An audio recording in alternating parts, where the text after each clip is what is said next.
দামিনী দাম দমন রুচি দর্শনে দূরে গিয়ে দরপকি দাপ। গৌরাঙ্গ মহাপ্রভুকে কেমন দেখতে সেটা আগে বলবো, তারপর শ্রীকৃষ্ণকে কেমন দেখতে সেটা বলবো। গৌরাঙ্গ মহাপ্রভুকে কেমন দেখতে সেটা পদসাহিত্যে বলছে। দামিনী দাম, দেখুন মায়েরা, প্রত্যেকটি শব্দ দ দিয়ে শুরু হচ্ছে। দ দ দ দ, একে বলে অনুপ্রাস অলঙ্কার। দামিনী দাম দমন রুচি দর্শনে দূরে গেয় দরপকি দাপ। দামিনী মানে বিদ্যুৎ, দাম মানে মালা। দামিনী দাম দমন মানে বিদ্যুতের মালার শোভাকে যেন দমন করে দিয়েছে আমার গৌরাঙ্গের অঙ্গ শোভা। যেন বিদ্যুতের মালা রে, বিজলির ও তো গোরার রূপ নয়, বিজলির মালা রে। ও তো গোরার রূপ নয়, বিদ্যুতের মালা রে। ও তো গোরার রূপ নয়, বিদ্যুতের মালা রে।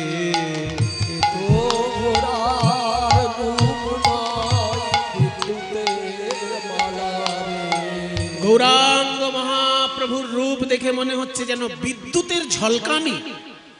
দামিনী দাম দমন, বিদ্যুতের শোভাকে যেন দমন করে দিল। গৌরাঙ্গ রূপের সঙ্গে তুলনা করা যায় না বলে দেবী বিষ্ণুপ্রিয়া আজকে বলে ফেলেছে। ও মায়েরা শোনো, মেয়েদের মধ্যে ঝগড়া যখন হয় না, সেখানে এমন কথাবার্তা হয় আর সেখানে ভদ্রলোকের থাকার উপায় থাকে না। কিন্তু আজকে দুটি মেয়ের ঝগড়া কীর্তনের বিষয়বস্তু। অবাক ব্যাপার, যখন মেয়েদের মধ্যে ঝগড়া বেঁধে যায়, এখানে এমন ভাষা চলতে থাকে যে সেখানে ভদ্রলোকের থাকা প্রায় অসম্ভব। কিন্তু আজকে দুটি মেয়ের মধ্যে এমন ঝগড়া হচ্ছে, সেটা নিয়ে কীর্তন গান তৈরি হয়ে গেল। শোনো মায়েরা, ঝগড়া সব সময় খারাপ নয়। কিছু কিছু ঝগড়া আছে সেগুলো পকেটের পয়সা খরচ করে করাতে হয়। যেমন হাইকোর্টে, সুপ্রিম কোর্টে যদি কোনো কেস চলে, দুটো উকিলের মধ্যে তখন কি হয়? ঝগড়াই তো হয়। তবে তারা সাক্ষী প্রমাণের ভিত্তিতে ঝগড়া করে, উল্টো পাল্টা ঝগড়া করে না। যে যার তরফের সাক্ষী জোগাড় করে, প্রমাণ জোগাড় করে করে তারা বিচারকের সামনে ঝগড়া শুরু করে দেয়। তাহলে হাইকোর্টে, সুপ্রিম কোর্টে যখন কোনো কেস চলে, উকিলদের মধ্যে তখন ঝগড়াই তো হয়, কিন্তু সেটা পকেটের পয়সা খরচা করে করাতে হয়। আবার কোনো গ্রামে যদি কবি গানের আসর বসে, একজন কবিয়াল কালীর পক্ষে কথা বলছেন, আর একজন কবিয়াল কৃষ্ণের পক্ষে কথা বলছেন, দুজন করছেনটা কি? তাহলে ঝগড়াই তো করছেন, কিন্তু সেটা পয়সা খরচা করেই করাতে হবে। কবিয়াল তো বিনা পয়সায় গান গাইতে আসবে না। এত কষ্ট করে তারা পড়াশোনা করেছে, কবি গান গাইতে গেলে অনেক পড়াশোনা করতে হয়। তাহলে কবিয়ালদের কবি শুনতে গেলেও সেখানে ঝগড়াই হয়। কেউ কালীর পক্ষে বলছে, কেউ কৃষ্ণের পক্ষে বলছে, সেখানে একটা লাভ হয়। কবিয়ালরা ঝগড়া করছেন বটে, কিন্তু যারা শ্রোতা তাদের একটা লাভ হয়। কি লাভ? মনে করুন যখন কৃষ্ণের পক্ষে কথাগুলো হচ্ছে, যে কালী ভক্ত তার লাভ হচ্ছে, কারণ কালী ভক্ত যিনি, তিনি তো কৃষ্ণের তত্ত্ব খুব একটা জানেন না। তাই যখন কৃষ্ণের আলোচনা হচ্ছে, কালী ভক্তের লাভ হচ্ছে। আর যখন কালীর আলোচনা হচ্ছে, তখন কৃষ্ণ ভক্তের লাভ হচ্ছে, কারণ যিনি কৃষ্ণ ভক্ত তিনি কালী তত্ত্ব খুব একটা জানেন না। যখনই কালীর আলোচনা হচ্ছে, তখন কৃষ্ণ ভক্তের লাভ হচ্ছে, নতুন নতুন তত্ত্ব কথা জানতে পাচ্ছেন। সেই জন্য ঝগড়া জায়গা মতো যদি হয় সেটা খারাপ নয়। যেমন কবি গানের আসর আর হাইকোর্ট আর সুপ্রিম কোর্ট, ঠিক তেমনি আজকে গঙ্গার তীরে দুই নারীর মধ্যে ঝগড়া বেঁধেছে। একজনের নাম বিষ্ণুপ্রিয়া দেবী, যিনি গৌরাঙ্গ মহাপ্রভুর সহধর্মিনী, আর একজনের নাম কাঞ্চনা, যিনি ওই বিষ্ণুপ্রিয়ারই ছোটবেলার বান্ধবী। বিষ্ণুপ্রিয়া দেবী বলছেন, আমার গৌরাঙ্গ মহাপ্রভুর কোনো তুলনা চলে না। আর কাঞ্চনা বলছে রাখ রাখ, কত রূপ এলো আর গেল, ওনার গৌরাঙ্গ পণ্ডিতের নাকি রূপের তুলনা চলে না। এই শোন, তোর গৌরাঙ্গের রূপের সঙ্গে তুলনা করা যায় এমন 5টা জিনিস আমি খুঁজে পেয়েছি। বিষ্ণুপ্রিয়া বলছে আমি একটা খুঁজে পাই না, তুই 5টা পেয়ে গেলি? হ্যাঁ, 5খানা জিনিস আমি খুঁজে বার করেছি যেগুলোর সঙ্গে গৌরাঙ্গ মহাপ্রভুর রূপের তুলনা চলে। সেই 5টির মধ্যে কি কি? 1 নম্বর বলি শোন, আকাশের বিদ্যুৎ। বিদ্যুৎ চমকালেই যেমন একটা চমক লেগে যায়, ঠিক তেমনি গৌরাঙ্গ মহাপ্রভুকে দেখলেই মানুষের চমক লেগে যায়। এতক্ষণ পরে বিদ্যুৎ কেন চমকায়? এটা মেঘ হয়ে গেল। হ্যাঁ, বিদ্যুৎ একটু পরে চমকাচ্ছে। তাহলে দেখো, আকাশে যদি কখনো বিদ্যুৎ চমকায় অমনি চমক লেগে যায়, ঠিক তেমনি গৌরাঙ্গ মহাপ্রভুকে দেখলেই মানুষের চমক লেগে যায়। তাহলে বিদ্যুতের সঙ্গে তুলনা করে দিলাম। যেই বলছে বিদ্যুতের সঙ্গে তুলনা, অমনি বিষ্ণুপ্রিয়া বলছে হবে না। কেন না? আকাশের বিদ্যুৎ যেখানেই চমকায় সেখানেই বজ্রাঘাত। বজ্রাঘাত, কারোর না কারোর ক্ষতি হবেই। হয় পশু পাখি মানুষের ক্ষতি হবে, নয় গাছপালার ক্ষতি হবে, ক্ষতি একটা হবেই। বজ্রাঘাত হয়, বিদ্যুৎ চমকায়। কিন্তু আমার গৌরাঙ্গ মহাপ্রভু যদি কোথাও চমক দেয়, সেখানে বজ্রাঘাতের তো কোনো সম্ভাবনাই নেই। বরং যদি কেউ বজ্রাহত হয়ে থাকে, সে গৌরাঙ্গ মহাপ্রভুর কৃপা পেলে বজ্রাঘাতের যন্ত্রণা থেকে মুক্তি পায়। তাই তুলনা মেলে না, তুলনা মেলে না। ওই ভুবন মোহন গোরা রূপের তুলনা মেলে না। ওই ভুবন মোহন গোরা রূপের তুলনা। ইকো দিও না, ইকো দিও না। ওই ভুবন মোহন গোরা রূপের তুলনা মেলে না। ভুবন মোহন গোরা রূপের তুলনা মেলে না। তাহলে বিদ্যুতের সঙ্গে তুলনা হলো না, কারণ বিদ্যুৎ চমকালেই বজ্রাঘাত হয়। কিন্তু গৌরাঙ্গ চমক দিলে বজ্রাঘাত তো হয়ই না, বরং বজ্রাহত ব্যক্তি যদি মহাপ্রভুর কৃপা পেয়ে যায়, বজ্রাঘাতের যন্ত্রণা থেকে মুক্তি পায়। হলো না? প্রথম তুলনা বাতিল। আর 4খানা আছে বলছিলিস না, বল। বলে আমার দ্বিতীয় তুলনীয় বিষয় হলো সোন ফুল। সেই যে হলুদ হলুদ দেখতে হয় সোন ফুল, ওই সোন ফুলের সঙ্গে তুলনা করতে পারি। যেই না বলে যে সোন ফুলের সঙ্গে গোরা রূপের তুলনা করব, এবার বড় একতালি। এই এলাকার বড় একতালিও খুব বিখ্যাত ছিল, ওই বইটায় লেখা আছে। এই এলাকার মধ্যে 3-4টে তাল অত্যন্ত মূল্যবান তাল। এক হচ্ছে তিয়ট, ভালো হইল আরে বধু আইলে সকালে, ওই যে তিয়ট গান এই এলাকার বিখ্যাত। আর হচ্ছে দঠুকি, 2 রকমের দঠুকি, বড় দঠুকি এবং মধ্যম দঠুকি, দুটোই দঠুকি এই এলাকায় বিখ্যাত ছিল। আর দাসপাড়ি গান আর একতালি গান, এই 4 রকমের গান এই পাঁচথুপি আর মুনিয়াডি এই সব অঞ্চলের অত্যন্ত মূল্যবান গান। এসব গান এখন এই অঞ্চলে কতটা আছে আমার জানা নেই, কিন্তু এগুলো এখান থেকে কলকাতায় গিয়ে বেঁচে আছে, টিকে আছে। যেসব কীর্তনাচার্যগণ এখান থেকে শিখে অন্য জায়গায় প্রচার করেছেন, তাদের মাধ্যমে আমরা পেয়েছি। আরে ও শোনো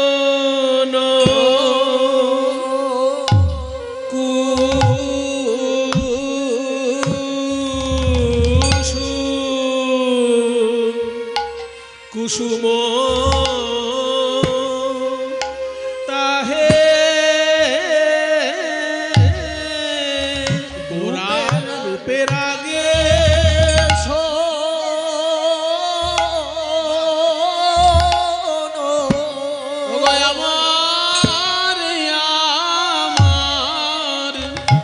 আমার গোরা রূপে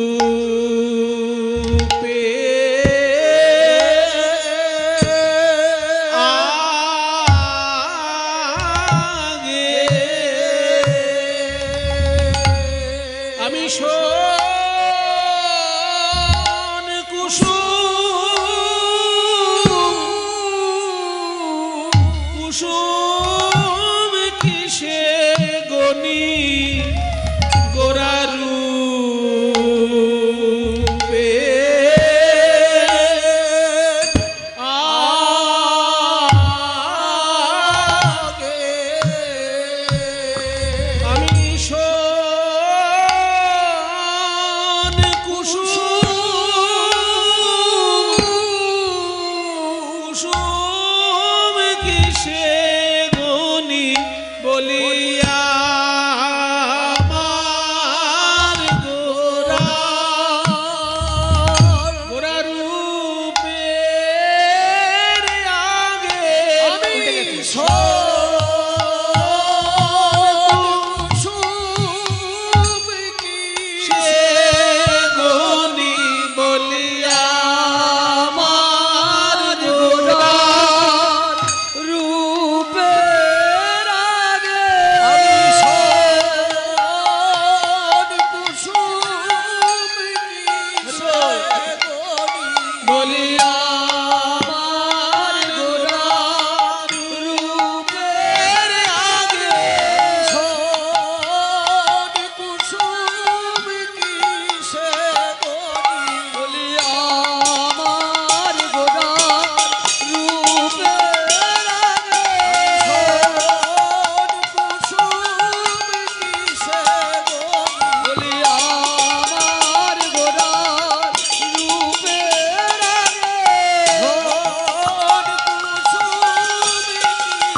পুরো গানটা হবে কুসুম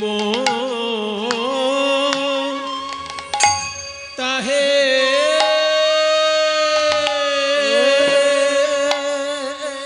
ও কোন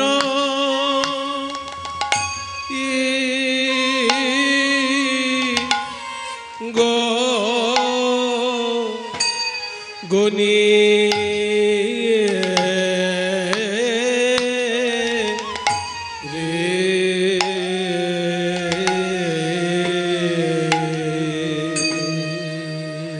শোন কুসুম তাহে কোন গনিয়ে রে। এই কাঞ্চনা, বলছিস শোন ফুলের সঙ্গে আমার মহাপ্রভুর তুলনা করবি? শোন, ভালো ভালো ফুল দেখতেই ভালো, সব সময় তাদের সঙ্গ ভালো নয়। কি গো বাবা, আমাদের দেশের জাতীয় ফুল কি? ও মায়েরা, ভারতের জাতীয় ফুল কি? সাবধান, রাজনীতির সঙ্গে জড়াবেন না আবার।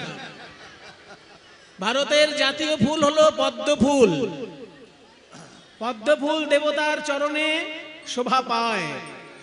পদ্ম ফুলের মধু এত মূল্যবান মধু যে অন্য সমস্ত মধুর নাম আলাদা, আর পদ্ম ফুলের মধুর নাম আলাদা। জেনে রাখো এগুলি। সব ফুলের মধুকে মধু বলে, আর পদ্ম ফুলের মধুকে আলাদা নাম দেওয়া হয়েছে, নামটা হচ্ছে মকরন্দ। মকরন্দ মানে পদ্ম ফুলের মধু। কাজেই পদ্ম ফুল এত মূল্যবান ফুল, কিন্তু তুলতে গেলে হাতে হাতে কাঁটা ফুটবে। কাঁটা হেরি ক্ষান্ত কেন কমল তুলিতে, দুঃখ বিনা সুখ লাভ হয় কি মহিতে। তাহলে আমাদের জাতীয় ফুল পদ্ম ফুল, অথচ তুলতে গেলে হাতে কাঁটা ফুটবে। গোলাপ ফুল কত সুন্দর দেখতে, কিন্তু তুলতে গেলে হাতে কাঁটা ফুটবে। ভালো ভালো ফুলের এইসব দোষ। তখন বলছে মশাই, আপনি এমন ফুলগুলোর নাম করছেন যাদের কাঁটা আছে, এমন তো অনেক ফুল আছে যাদের কাঁটা নেই, সেইগুলোর নাম করুন। বলে হ্যাঁ, সে ফুলও আছে যারা দেখতে সুন্দর কিন্তু কাঁটা নেই। কিন্তু সেই ফুল তুলতে গেলে দেখবেন, সেই ফুল শুকতে যাবেন, দেখবেন ভেতর থেকে পোকা বেরিয়ে কামড়াচ্ছে। তাহলে ফুলে কাঁটা থাকতে পারে, পোকা থাকতে পারে, কিন্তু আমার গৌরাঙ্গের মধ্যে কোনো কাঁটা বা কোনো পোকা কেউ আবিষ্কার করতে পেরেছে কি? বরং আমি জোর গলায় বলতে পারি, যদি কারোর হৃদয় রূপী কুসুমে কাঁটা বা পোকা থাকে, হৃদয় কুসুম,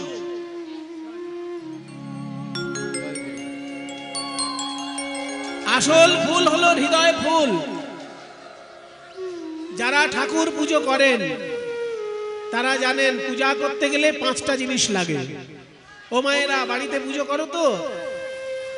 বাড়িতে ঠাকুর ঘরে যখন পুজো করবে মিনিমাম 5টা জিনিস লাগে। ম্যাক্সিমাম তোমার ইচ্ছা মতো যত খুশি ঠাকুরকে দিতে পারো, কিন্তু মিনিমাম একটা 5টা তো হয়, মিনিমাম 5টা জিনিস লাগে ঠাকুরের পুজোয়।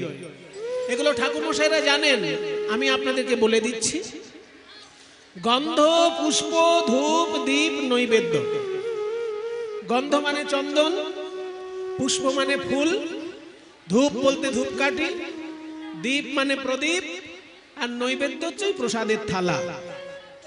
এই 5টা জিনিস পুজো করতে গেলে মিনিমাম লাগবে। কিন্তু মনে করো তুমি 5টা জিনিস জোগাড় করতে পারলে না, তখন কি হবে? বলে তখন শুধু ফুল থাকলেই 3টে জিনিস হয়ে যাবে। তার মধ্যে ফুল নিজেই পুষ্প, আর ফুলের ভিতর গন্ধ থাকে, গন্ধের কাজ হয়ে গেল, আর ফুলের ভিতর মধু থাকে, ওইটা তখন নৈবেদ্যের কাজ হয়ে গেল। এবার মনে করো 2-3 দিন ধরে ট্রেনে কোথাও যাচ্ছ, তখন পুজো করার ইচ্ছা হয়েছে, তখন প্রসাদও নেই, ফুলও নেই, পুজো করবে কি করে? বলছে সেই সময় পুজো করতে গেলে কোনো উপকরণ লাগবে না, নিজের মনটাকে ফুল ভাবতে হবে।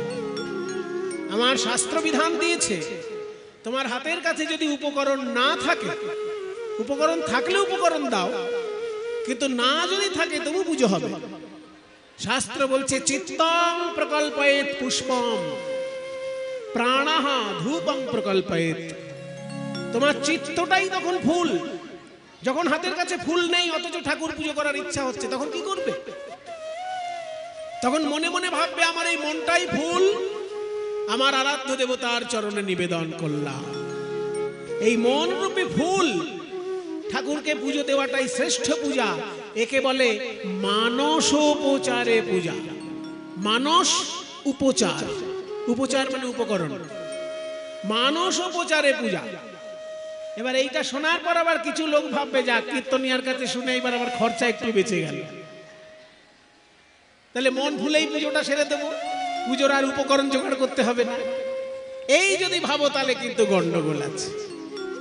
মন ফুলটা দেওয়ার আগে মন ফুলের দিকে তাকিয়ে দেখো যে তাতে কাঁটা বা পোকা আছে কিনা। এই মন ফুলের মধ্যে 5টা কাঁটা থাকে, 6টি পোকা থাকে। আসে 5টি কাঁটা, 6টি পোকা, এই মন ফুলেতে যায় গো দেখা 5টি কাঁটা 6টি পোকা। মন ফুলের মধ্যে 5টা কাঁটা থাকতে পারে, 6টা পোকা থাকতে পারে। বলে বাবা, এই আবার কি ঝামেলা? 5টি কাঁটা কি কি? এই দেখুন, জাতি বিদ্যা মহত্তঞ্চ রূপ যৌবনমেব চ যত্নেন পরিবর্জয়েত ভক্তিস্তু পঞ্চকণ্টকা। পাঁচ রকমের অহংকার হচ্ছে পাঁচটি কাঁটা। জাতির অহংকার, বিদ্যার অহংকার, মহত্বের অহংকার, রূপের অহংকার এবং যৌবনের অহংকার। এই পাঁচ রকমের অহংকার হচ্ছে পাঁচটি কাঁটা। সেই কাঁটা যদি মনে থাকে, সেই মন গোবিন্দ সেবায় দেওয়া যাবে না। আর ছয়টি পোকা কি কি? সেগুলো হচ্ছে কাম, ক্রোধ, লোভ, মোহ, মদ, মাৎসর্য। তাহলে মন ফুল ভগবানকে দেবার আগে আমাকে দেখতে হবে যে মন ফুলের মধ্যে পাঁচটা কাঁটা বা ছয়টি পোকা, ওগুলোর মধ্যে কিছু নেই তো। সেই জন্য কৃষ্ণলীলা শোনার আগে গৌর চন্দ্রিকা, হা গৌর, প্রাণ গৌর বলে যদি কেউ কাঁদতে পারে, তার মন ফুল থেকে ওই পাঁচটি কাঁটা, ছয়টি পোকা বিদায় নেয়। তখন পরিষ্কার পরিচ্ছন্ন মন ফুলটা গোবিন্দ চরণে দেওয়া যায়। তাই ফুলের সঙ্গে তুই গৌরাঙ্গের তুলনা করবি? ফুলে কাঁটা থাকে, পোকা থাকে, কিন্তু গৌরাঙ্গ চরণে শরণ নিলে মন ফুল থেকে কাঁটা আর পোকা দূর হয়ে যায়। তাই ফুলও বাতিল। পাঁচখানা তুলনা করে তো বলেছিলাম, দুটো বাতিল হয়ে গেল, আর তিনটে আছে। তৃতীয় তুলনা কি? বলে তৃতীয় তুলনীয় বিষয় হলো সকালের সূর্য। সূর্য যত সুন্দর আলো দেয়, আমার গৌরাঙ্গ মহাপ্রভু জ্ঞানের আলো দিয়ে অজ্ঞানতার অন্ধকার দূর করেছে। তাহলে সূর্যের সঙ্গে তুলনা করি। যেই বলেছে সূর্য, অমনি বিষ্ণুপ্রিয়া দেবী বলছে তাও হবে না। আবার একটা লিখ, প্রাত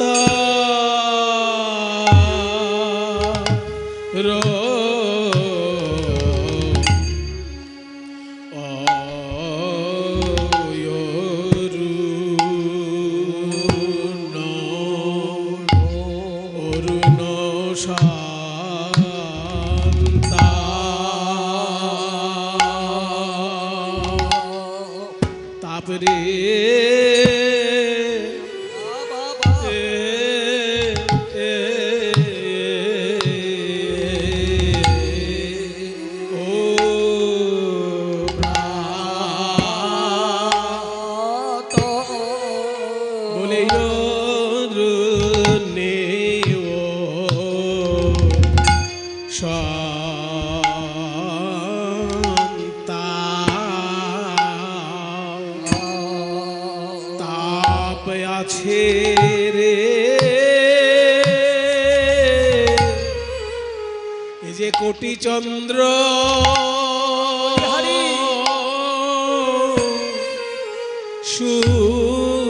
সুশীতল বলে আমার গোরার চরণ কমল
শীতল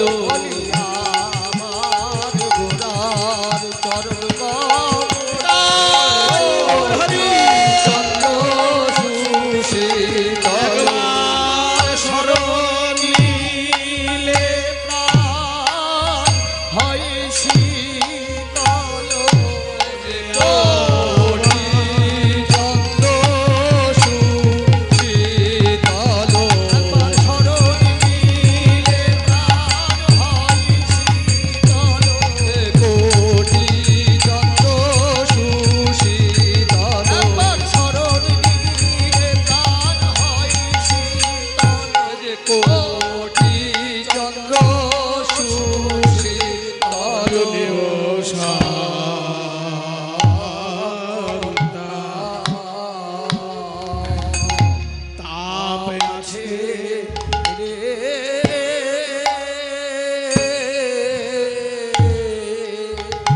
সূর্যের সঙ্গে গৌরাঙ্গের তুলনা করবি? হ্যাঁ, সূর্য দেখতে ভালো লাগে কোন কালে ভালো লাগে? শীতকালে ভালো লাগে। ও মায়েরা, সূর্য দেবতাকে শুধু শীতকালে দেখতে ভালো লাগে, তাই না? আরামদায়ক। কিন্তু জ্যৈষ্ঠ মাসের কাঠফাটা রোদ্দুর, জ্যৈষ্ঠ মাসের কাঠফাটা রোদ্দুর যখন দেবেন উনি, তখন একবার দেখবেন তো ওনাকে। আরে কাঠ ফেটে যায় আর পিঠ ফাটতে কতক্ষণ? সেই জন্য সূর্যের সঙ্গে গৌরাঙ্গের তুলনা করিস না। সূর্য আলো দেয়, গৌরাঙ্গ মহাপ্রভু জ্ঞানের আলো দেয়, তা বলে তুলনা করিস না।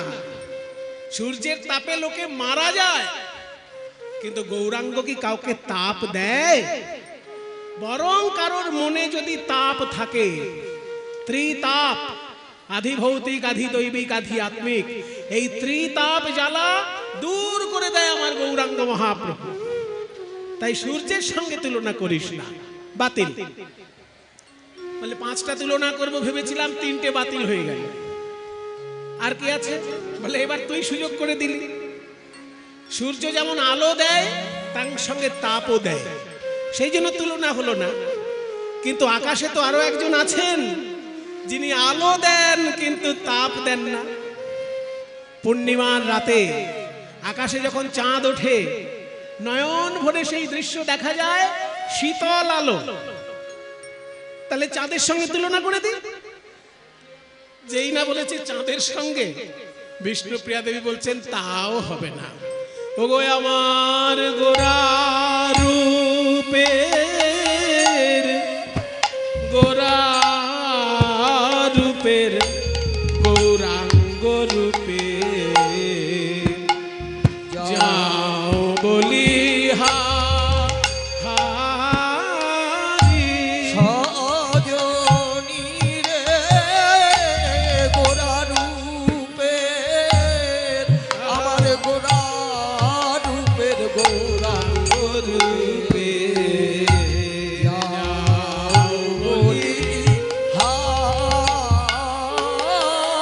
বলিহারি বলিহারি গোরা রূপে বলিহারি যাই রে গোরা রূপের বলিহারি যাই রে গোরা রূপের বলিহারি যাই রে গোরা রূপের বলিহারি যাই রে বর্ণনা হয় না বলিহারি যাই রে বর্ণনা হয় না আমার গোরা রূপের বর্ণনা হয়। গৌর হরে বল।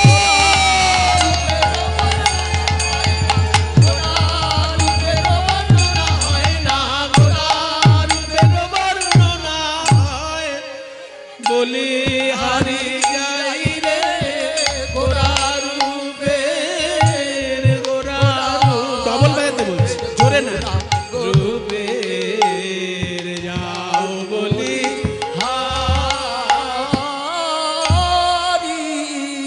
শোন শোন, আকাশের চাঁদের গল্প শোন।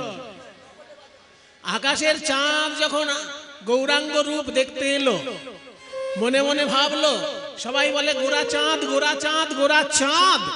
হ্যাঁ, আমি আকাশে চাঁদ থাকতে আবার নবদ্বীপে একটা চাঁদ, এ কি চাঁদ, আমি একবার দেখে আসি। এই ভেবে আকাশের চাঁদ যখন গৌর চাঁদকে দেখতে এলো, কি হলো জানিস? গৌরাঙ্গের দিকে তাকিয়ে আকাশের চাঁদ মনে মনে ভাবলো যে আমি যে চাঁদ, এত সুন্দর আমি দেখতে, কিন্তু আমার তো মুখ ভর্তি কলঙ্ক। আকাশের চাঁদের গায়ে কালো কালো ছোপ ছোপ দাগ আছে না, তাই আমি তো কলঙ্কিত চাঁদ। কিন্তু নবদ্বীপে যে গৌরাঙ্গকে দেখছি, ওনার কপালে তিলকটা দেখে মনে হচ্ছে উনি তো অলঙ্কৃত চাঁদ। আমি কলঙ্কিত চাঁদ আর উনি হচ্ছেন অলঙ্কৃত চাঁদ। তাহলে অলঙ্কৃত চাঁদ একবার কেউ দেখলে সে আর কলঙ্কিত চাঁদকে দেখবে? তাই কেউ তো আর আমাকে দেখবে না। আমাকে তখনই দেখবে লোকে যদি আমি গৌর চরণে শরণাপন্ন হই। তাহলে গৌরকে দেখতে গেলে আমাকে দেখে নেবে। এই ভেবে আকাশের চাঁদ আকাশ থেকে মাটিতে পড়ল, আর 10টা টুকরো হয়ে গৌরাঙ্গের চরণে 10টি নখ হয়ে গেল। ওই জন্য গৌরাঙ্গের চরণের এক একটি নখ যেন এক একটা চাঁদের টুকরো মনে হচ্ছে। যদিও গোটা ব্যাপারটা কল্পনা, কিন্তু সাহিত্যে এইরকম কল্পনা চলে। একে বলে অতিশয়োক্তি অলঙ্কার। একে একটা অলঙ্কার বলে, যখন কথা বাড়িয়ে বলা হয় তাকে বলে অতিশয়োক্তি অলঙ্কার। কবি বলছেন যে আকাশের চাঁদের সঙ্গে গৌরাঙ্গের তুলনা হয় না বলে মনের দুঃখে আকাশের চাঁদ আছাড় খেয়ে মাটিতে পড়ল, আর 10 টুকরো হয়ে গৌরাঙ্গের চরণে 10টি নখ হয়ে রইল। হেরি সুধাকর, সুধাকর মানে চাঁদ, হেরি সুধাকর মুরছি, মুরছি মানে অজ্ঞান হয়ে, চরণ তলে পড়ু 10 নখ রূপ ধরি। হেরি সুধাকর, হেরি সুধাকর মুরছি চরণ তলে পড়ু 10 নখ রূপ ধরি। আহামরি রে নখ রূপ ধরি, আহামরি রে পড়ু গগনের চাঁদ এসে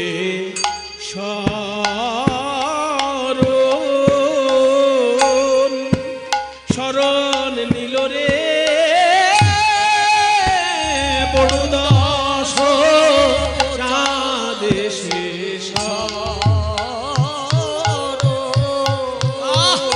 আমায় চরণ ছাড়া কোনা বলে চাঁদ এসে না না চরণ ছাড়া করোনা বলে কৃপা করে যদি শরণ দিলে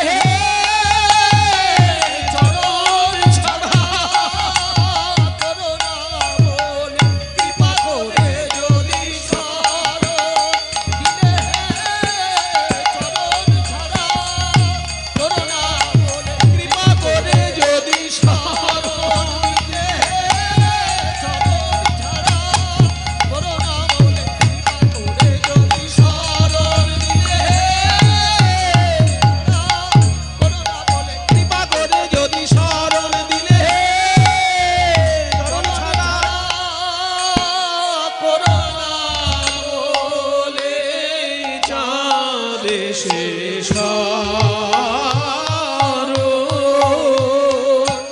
শরণ নিল রে বড় 10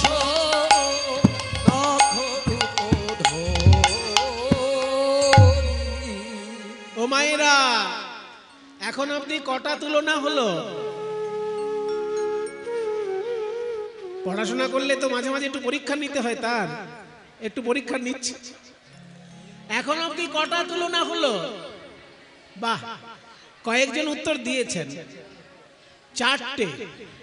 প্রথমে বাতিল হয়েছে বাহ বিদ্যুৎ, তারপরে বাতিল হয়েছে সোনফুল, তারপর বাতিল হয়েছে সূর্য, আর এখন বাতিল হলো চাঁদ, চন্দ্রও বাতিল।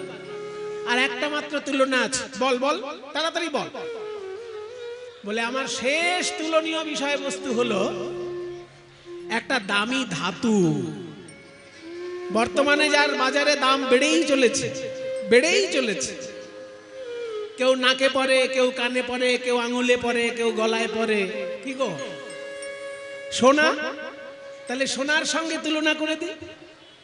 যেই বলেছে সোনা, সোনার সঙ্গেও গৌরের তুলনা হবে না। কেন জানিস? সুবরণ বরণ হেরি নিজ কুবরণ, সুবরণ বরণ হেরি নিজ কুবরণ মানিয়া পন মনস্তাবে। আহামরি রে মানিয়া পরমস্থাপে। সুবরণ বরণ, সুবর্ণ সুবর্ণ মানে সোনা, আর বর্ণ মানে রং। সুবর্ণ বরণ মানে সোনা একবার নিজের গায়ের রং দেখছে, আর একবার গৌরাঙ্গ মহাপ্রভুর গায়ের রং দেখছে। বলছে গায়ের রং তো আমাদের কাছাকাছি, কিন্তু আমি তো মহাপ্রভুর মতো কোমল নই, আমি তো কঠিন ধাতু। আর গৌরাঙ্গের সঙ্গে যদি কেউ তুলনা করতে চায় আমাকে, তাহলে সুবর্ণ নামটা তো আমার হওয়া উচিত না, ওনার নামটাই তো সুবর্ণ হওয়া উচিত। ওনার তুলনায় আমি তো কুবর্ণ।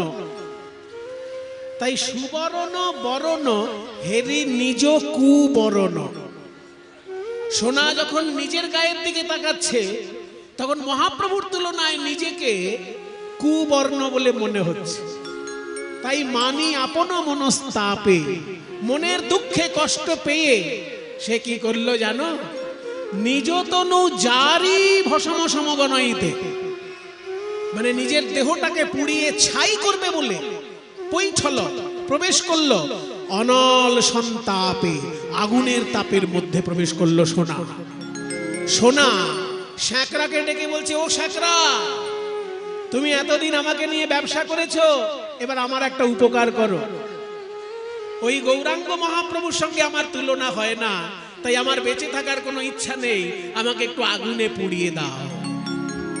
লোকে দেখে শ্যাকরা সোনা পোড়াচ্ছে, কিন্তু পদকর্তা বলছেন সোনাই শ্যাকরাকে অনুরোধ করছে যে আমাকে একটু পুড়িয়ে দাও, কারণ গৌরাঙ্গ মহাপ্রভুর সঙ্গে আমার কোনো তুলনাই হয় না।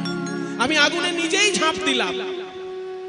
নিজ তনু জারি ভস্ম সম গণইতে, নিজ তনু জারি ভস্ম সমগণইতে, পৈঠল অনল সন্তাপে আমদিরে পৈঠল।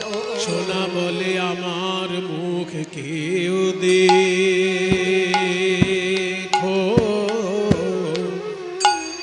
আমার মুখ কেউ দেখো না।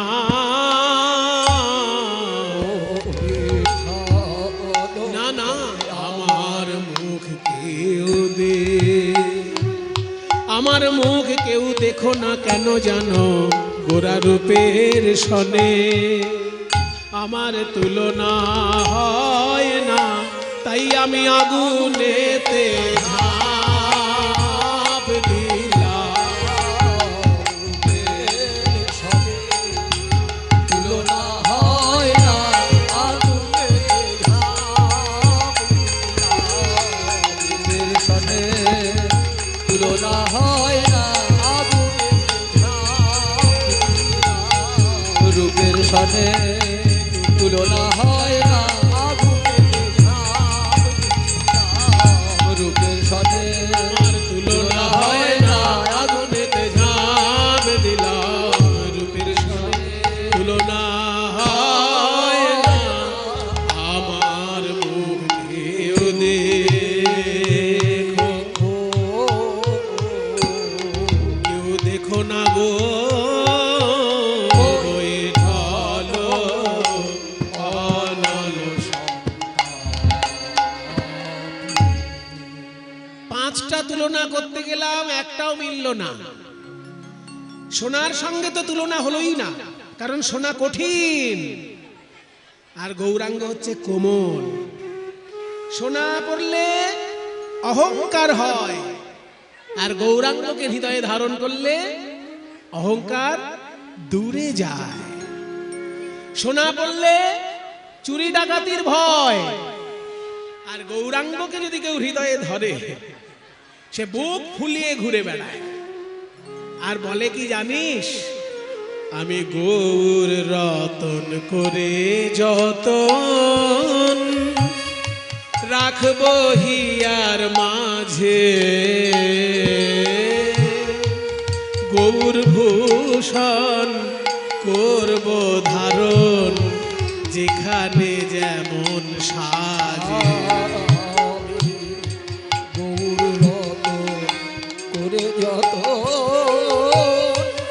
রাখবো হিয়ার মাঝে, গৌর ভূষণ করব ধারণ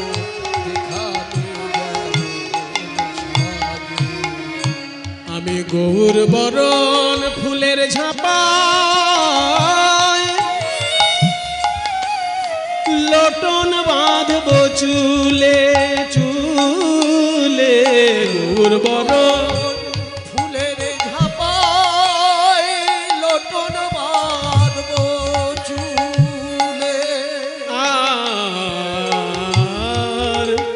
গৌর বলে গরব করে পথে যাব চলে আর গৌর বলে গরব করে পথে যাব চলে সেদিন আমি কারো মানা মানব না গো সেদিন কারো মানা মানব না গো যেদিন গৌর বলে চলে যাব কারো কারো মানা মানব না গো যেদিন গৌর বলে চলে যাব ওই রাঙা পদে বিকাইব ওই গৌর পদে বলে চলে যাব রাঙা পথে গাইব আমি গৌর বলে চলে যাব কারো বাধা মানব না গো গৌর বলে গৌর করে পথে যাব চলে এই সখী আমার মুখের দিকে বেশি দেখিস না আমার মুখের দিকে বেশি দেখলে শেষকালে আমার মতন অবস্থা হবে তোর অমন করে ভাবছ কি সই গোরা রূপে আমার সকলই গেল ভেসে আমার সকলই গেল ভেসে সজনী রে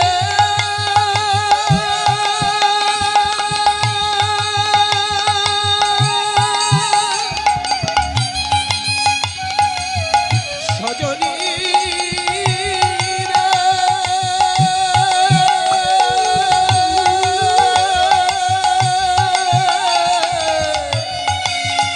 আমার সকলই গেল ভেসে আমার সকলই গেল ভেসে দাস লোচন বলে কুতূহলে দেখবো বসে বসে দাস লোচন বলে কুতূহলে দেখবো বসে বসে আমি দেখবো কারা গেল কারায় আছে আমার কারা গেল আর কারা আছে আমি গৌর ভালো বেসেছি বলে আমার কারা গেল কারায় আছে আমি গৌর ভালো ভালো বেসেছি বলে দেখবো কারায় আমায় ভালোবাসে গৌর ভালো বেসেছি বলে কারা আমায় ভালোবাসে ভালোবেসেছি বলে কারা গেল আর কারা দাস লোচন বলে কৌতূহলে দেখবো বসে বসে সোনা পড়লে চোর ডাকাতের ভয় হয় আর যারা গৌর সোনাকে হৃদয়ে ধারণ করে তারা বুক ফুলিয়ে হাঁটে তাহলে আর কোনোদিন তুলনা করবি না বিষ্ণুপ্রিয়া বলছে পাঁচখানা জিনিসের সঙ্গে যখন তুলনা হলো না ও 50টা জিনিস আনলেও তুলনা হবে না কিন্তু আমাকে একটা কথা বল বিষ্ণুপ্রিয়া কোন জিনিসের সঙ্গেই তুলনা হচ্ছে না কেন গৌরাঙ্গের বলছে কেন হচ্ছে না তুই যেসব তুলনীয় বিষয়গুলো আনছিস এগুলো সব মায়ার জগতের আর আমার গৌরাঙ্গ রূপ যে মায়ার জগতের উপরে মায়ার ঊর্ধ্বে তার স্থান বিধাতার ঘটে এমন বুদ্ধি নেই যে সে গৌরাঙ্গকে বানিয়ে দেবে বা গৌরাঙ্গের মতো আর একটা কিছু বানিয়ে দেবে গৌরাঙ্গের সমান অনুভব বা গৌরাঙ্গের থেকে বেশি অনুভব বিধাতার তো নেই, সে আর একটা গৌর বানাবে কি করে? যা সম অধিক বিধিক নাহি অনুভবী, তাই তুলনা দিবার নাহি ঠোর। ঠোর মানে উপায়, তুলনা দিবার উপায় নেই। জগদানন্দ কহু পহু কো তুলনা পহু। গৌরাঙ্গ মহাপ্রভুর তুলনা করতে গেলে গৌরাঙ্গ মহাপ্রভুর সঙ্গেই তুলনা করতে হবে, আর কারোর সঙ্গে তুলনা করা চলে না। পহু কো তুলনা পহু। হ্যাঁ, নিরুপম গৌর কিশোর। ধবল পাটের জোড় পড়েছে, রাঙা রাঙা পাড় দিয়েছে। ধবল পাটের জোর পড়েছে, রাঙা রাঙা পার দিয়েছে। ধবল পাটের জোর পড়েছে, রাঙা রাঙা পার দিয়েছে। জোড় পড়েছে রাঙা রাঙা, ধবল পাটের জোড় পড়েছে, রাঙা রাঙা পার দিয়েছে। চরণ উপর দুলে যেছে খোঁচা ধ্বনি। চরণ উপর দুলে গেছে কোচা গো, চরণ উপর দুলে গেছে কোচা গো। বাংমল সোনার নুপুর বেজে যেছে মধুর মধুর। বাগমাল সোনার নুপুর বেজে গেছে মধুর মধুর। বাগমাল সোনার নুপুর বেজে গেছে মধুর মধুর। বাজে মধুর মধুর, বাজে মধুর মধুর। মন বাজাতে নদিয়া মধুর, বাজে মধুর মধুর। মন বাজাতে নদিয়া মধুর, বাজে মধুর মধুর। বাজে মধুর নুপুর বেজে গেছে মধুর মধুর। বাগমাল সোনার নুপুর বেজে গেছে মধুর মধুর। রূপ দেখিয়া ভুবন মূর্ছা গো, রূপ দেখিয়া ভুবন মূর্ছা গো, রূপ দেখিয়া ভুবন মূর্ছা গো, রূপ দেখিয়া ভুবন মূর্ছা গো। কেনা বিকায় গোরার পায়, কেনা বিকায় ঘোড়ার একবার পায়। দেখলে গোরা নটরায়। কেনা বিকায় গোরার পায়, ওই দেখলে গোরা নটরায়। কেনা বিকায় ঘোড়ার পায়। কেঁদে কেঁদে ধুলাই লুটায়। কেঁদে কেঁদে ধুলাই লুটায়। কেঁদে কেঁদে ধুলাই লুটায়। কেঁদে কেঁদে ধুলাই লুটায়। গৌর তোমার হলাম বলে। ওই কেঁদে কেঁদে ধুলাই লুটায়। গৌর তোমার হলাম বলে। কেঁদে কেঁদে ধুলাই লুটায়। গৌর তোমার হলাম বলে। কেঁদে ধুলাই লুটায়। গৌর তোমার হলাম বলে। গৌর তোমার হলাম বলে। কেঁদে ধুলাই গৌর তোমার হলাম বলে। কেঁদে ধুলাই গৌর তোমার হলাম বলে। কেঁদে ধুলাই লুটায়। এমন ব্যথার ব্যথিক থাকে, কথার ছলে খানিক যদি রাখে। কেউ এমন ব্যথার ব্যথিক থাকে, কথার ছলে খানিক রাখে। নয়ন ভরে দেখি রূপ খানি গো। নয়ন ভরে দেখি রূপ খানি গো। এই লোচন দাস বলে কেন নয়ন দিলি গৌর পানে। লোচন দাস বলে কেন নয়ন দিলি গৌর পানে। দুকুল খেলি আপনায় আপনি রে। দুকুল খেলি আপনায় আপনি রে। যা সময় অধিক, যা সম অধিক নাহি অনুভবী তুলনা। তুলনা দিবার নাহি ঠোর। আহা মরি রে জগদানন্দ কহু বহু তুলনা বহু। জগদানন্দ বহু বহু তুলনা বহু। নিরুপম গৌর কিশোর। আহা মরি রে নিরুপম। নিরুপম নিরুপম নিরুপম নিরুপম নিরুপম নিরুপম। নিরুপম নিরুপম নিরুপম ভুবনে তুলো। তুলনা নাই রে। এই যে নিরুপম ভুবনে তুলো। আমার ভুবন মোহন গোরা রূপের ভুবনে তুলো। ওই ভুবন মোহন গোরা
মুনিয়াডিহি গ্রামে বাস করতেন শ্রী ব্রজরাখাল দাস।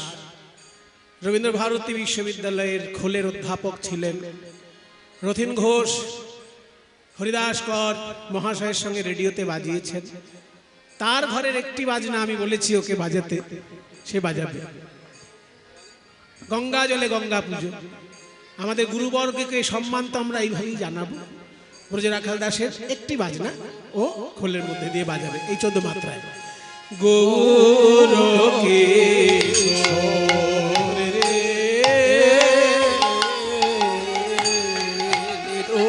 ধোবা কাটে তাকে ধোবা কাটে তাকে ধোবা কাটে ধোবা কাটে কাটে গিলা ধাগা গিলা ধাগা কাটে ধোবা কাটে ধোবা কাটে তাকে ধোবা কাটে তাকে ধোবা কাটে ধোবা কাটে কাটে গিলা ধাগা নিরূপম গৌর কিশোর গিলা ধাগা গিলা ধাগা গৌর কিশোর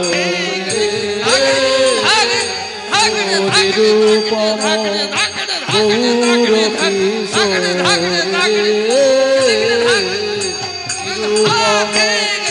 গৌর কিশোর রে ও নিরূপম গৌর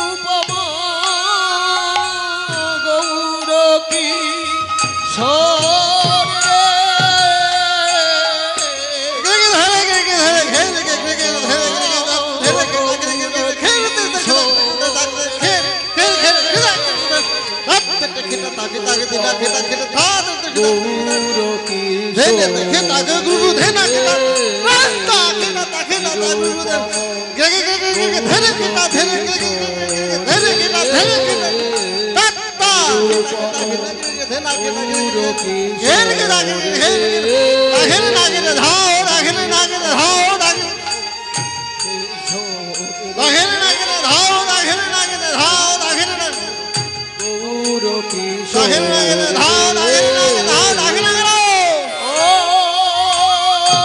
এর জন্য সবাই মিলে একবার জয়ধ্বনি দিন।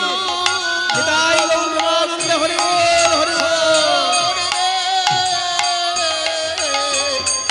নিরূপম গৌর কিশোর নিরূপম গৌর কিশোর রে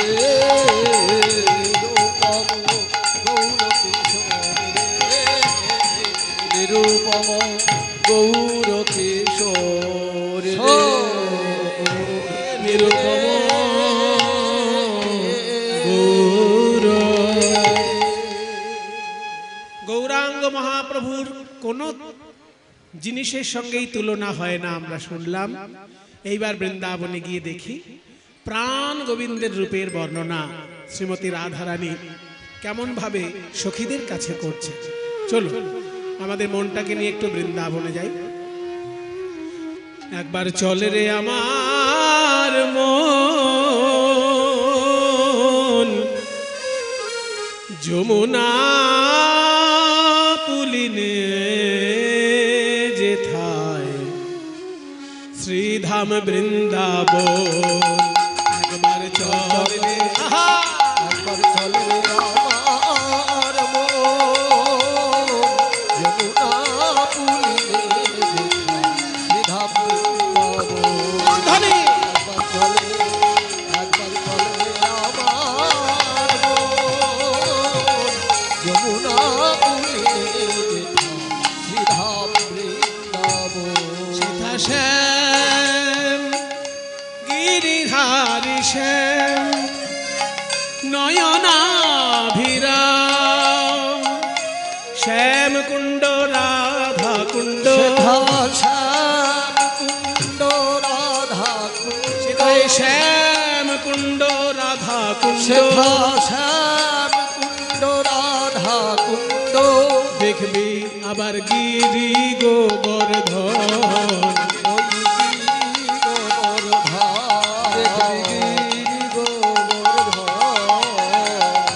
যমুনা পুলিনে শ্রীধাম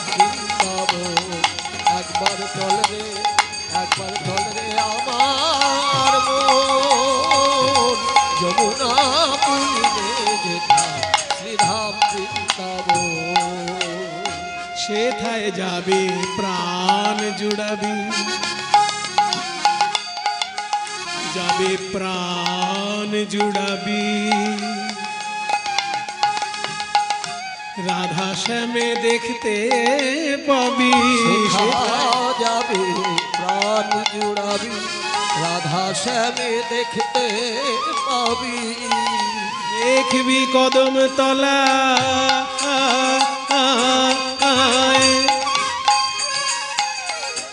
কদম তলায় দাঁড়ায়ে আছে, কদম তলায় দাঁড়ায়ে আছে, কদম তলায় দাঁড়ায়ে আছেন মদন মোহন। কদম তলায় দাঁড়ায়ে আছে মদন মোহন। যমুনা পুলিনে শ্রীধাম বৃন্দাবন।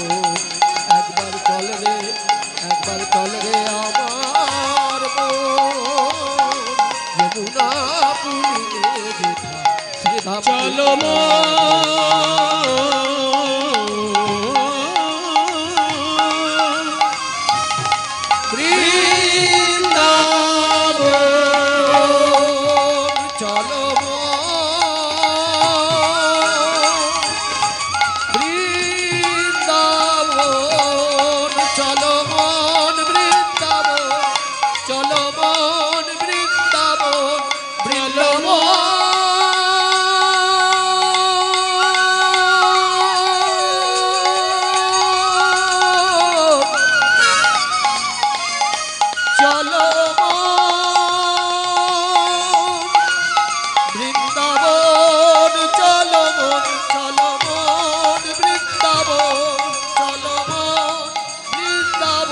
সবাই বলো বৃন্দাবন ধাম কি, রাধা রানী কি, বাসন্তী মাই কি, গোস্বামী বৃন্দ কি, জটাধারী বাবা কি, নিজ নিজ শ্রী গুরু মহারাজ কি। মধুময় বৃন্দাবন। জল আনতে গিয়ে গোবিন্দ রূপে নয়ন দিয়েছেন রাধারানী। কলসিতে করে জল আনতে গেছেন যমুনায়, সোনার কলসি। আর সেই সোনার কলসিটা যখন যমুনার জলে ডুবাবেন, তার আগে কলসিটা ঘুরাচ্ছেন। আর এদিক ওদিক নয়ন দিতে দিতে হঠাৎ কদম তলায় যেই নয়ন দিয়েছে, দেখে কদম তলে বাঁশি নিয়ে বৃন্দাবনের রাখাল প্রাণ গোবিন্দ আমার রূপের ডালি নিয়ে রয়েছেন দাঁড়িয়ে। ওই রূপে নয়ন দিয়ে সোনার কলসি হাত থেকে ছুটে গেল। যখন ঘরেতে ফিরে এসেছেন রূপ দেখে নয়ন জলে ভাসছেন রাধারানী। কিবা যমুনা যাইয়া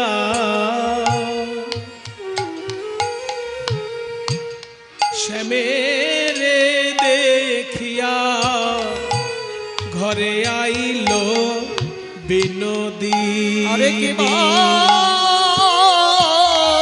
যমুনা যাইয়া শ্যামেরে দেখিয়া ঘরে আইল বিনোদিনী।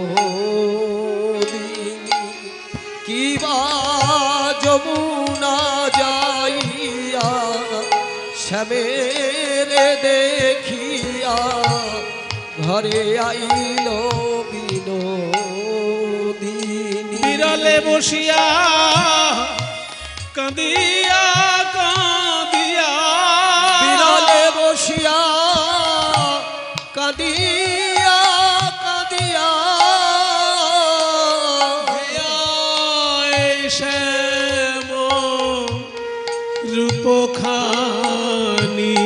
কিবা বিরলে বসিয়া কাঁদিয়া কাঁদিয়া ধ্যাই শ্যাম রূপ খানি হেন কালে তথা আইলা ললিতা রাই দেখিবার তরে হেন কালে তথা আইলা ললিতা রাই দেখিবার তরে হেন কালে তথা আইলা ললিতা রাই দেখিবার বলে কি লাগিয়া ধনী এমন হইলে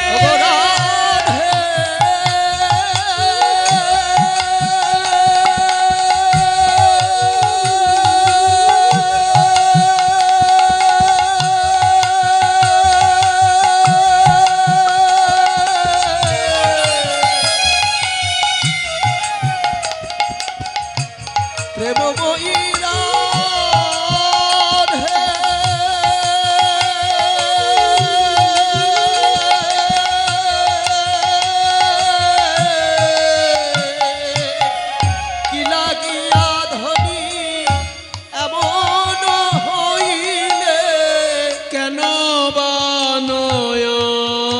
ঝুরে ওই কিলা গিয়া ধনী এমন হইলে কেন বা নয়ন ঝুরে রূপ দেখে কেউ কাঁদে না কি গো রূপ দেখে কেউ কাঁদে নাকি গো বল গো রাধে কি হয়েছে অগ প্রেমময়ী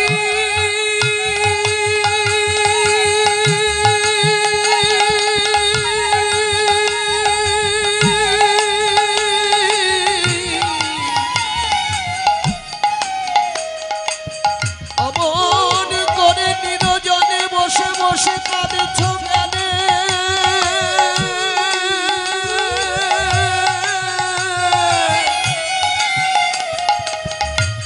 বলে বলে রাই আমাদের খুলে বল তোর কি হয়েছে